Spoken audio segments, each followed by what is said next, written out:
नमस्कार मित्रों।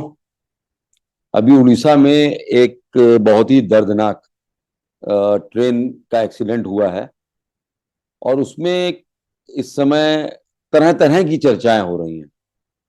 यह दुर्घटना क्यों हुई, कहाँ गलती हो गई, कितने जगह लोग मारे गए और तमाम तरह के पहलू हो रहे हैं। लोग एनिमेटेड फिल्म बना रहे हैं कि ट्रेन इधर से आई और वो मालगाड़ी टकरा गई और उसके डिब्बे पलट गए।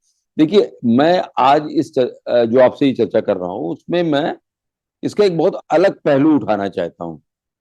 और वो पहलू इस टाइप का है क्योंकि आज वहां पर 300 आधिकारिक तौर पर हैं, 288 के आसपास मौतें हुई हैं इस रेल दुर्घटना में। परंतु अगर हम लोग अपने भारत के पूरे यातायात के परिदृश्य को देखें तो अपने यहाँ रोड एक्सीडेंट मिलाकर हर हर वर्ष 2 से 2.5 लाख लोग मारे जाते हैं।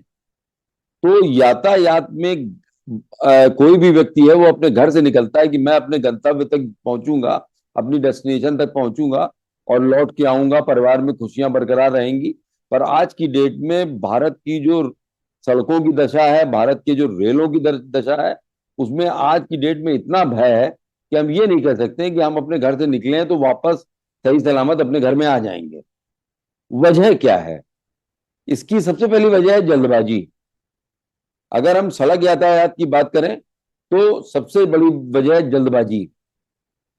और दूसरा चीज जो है वो अंजाम के बारे में नहीं सोचना। यहाँ इस रेल की दुर्घटना में भी जो ये दुर्घटना के कारणों की बात हो रही है कि सिग्नलिंग में थोड़ी प्रॉब्लम आ गई है, तो उसमें भी यही चीज आ रही निकल के कि अगर आप उसका रूट कॉज निकालें तो रूट कॉज में आपको कोई ना कोई टेक्निकल रीजन नहीं नजर आएगा। उस टेक्निकल स्नैक का भी कारण आपको कोई ना कोई बिहेवियरल कारण लगेगा, कोई ना कोई व्यवहारिक कारण होगा। या तो जो व्यक्ति उस पर्टिकुलर काम को करने का जिम्मेदार होगा उसने कोई ना कोई जल्दबाजी की, या दूसरा जो कारण है वो ये है कि उसके अपने काम के प्रति पैशन नहीं है। एक बड़ी हास्यास्पद बात है, मैं आपसे कहना चाह रहा हूं। मैं एक जगह से एक फैक्ट्री में था, तो वहां पर कुछ मजदूर काम कर रहे थे। तो मैंने उनसे पूछा कि आप काम क्यों करते हैं? तो उन्होंने ये कानपुर के आसपास के क्षेत्र वाली लैंग्वेज में कहा पैशन के लाइन। तो हमको बड़ी खुशी हुई कि ये बेचारा मतलब ज्यादा पढ़ा लिखा नहीं भी है और उसके बाद भी ये पैशन के लिए काम कर रहा है। तो वह उन्हीं के वहीं के एक अधिकारी चल रहे थे, बोले साहब ये पैशन की बात नहीं कर रहा है, ये बात कर रहा है कि मैं पैसों के लिए काम करता हूं। तो आज भारत में दिक्कत ये आ गई है कि हर आदमी काम जो कर रहा है ना, वो सिर्फ पैसों के लिए काम कर रहा है। किसी को भी पैशन नहीं है अपने काम में। और यही वजह है कि इतनी दुर्घटनाएं हो रही हैं। तो मेरी इस वीडियो के माध्यम से सभी लोगों से ये एक आग्रह है, एक गुजारिश है कि आप लोग जब भी कहीं पर भी निकलें अपने वाहन से तो जरा जल्दबाजी ना करें। आप किसी भी क्रॉसिंग को पार अगर कर रहे हैं तो इस तरह कोशिश मत दिखाएं कि नहीं मैं ही पहले निकलूंगा। थोड़ा सब्र रखें।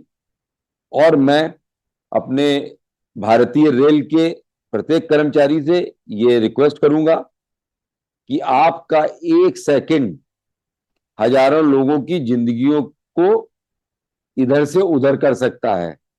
तो कृपया कर आप लोग अपने जॉब को बड़े पैशन से करें, अपने गुस्से पे कंट्रोल रखें।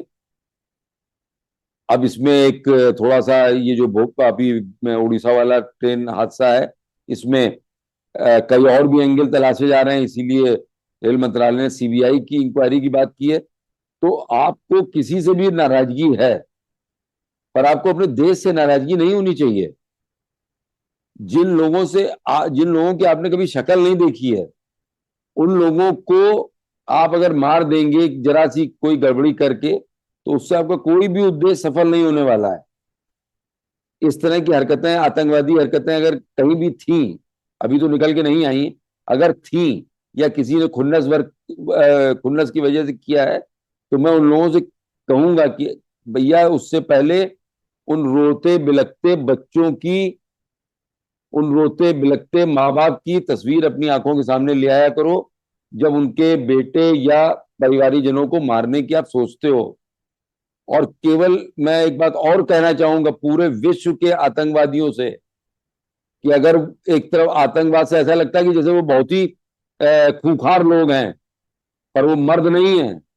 मर्द है तो सामने से आके मारा करें, सामने से आए मोर्चा लें, इस तरह की कायरतापूर्ण हरकतें ना करा करें। और करने से पहले उन रोते बिलखते बच्चों, उन रोते बिलखते माँ बाप और पत्नी, और जिसकी पत्नी मर गई उसके पति, उसके पूरे परिवार की जरा सी तस्वीर अपनी आंखों के सामने देख लिया करें। अरे भैया, सब लोग अमन चैन से रहो, जिंदगी होती ही कितनी लंबी है। धन्यवाद।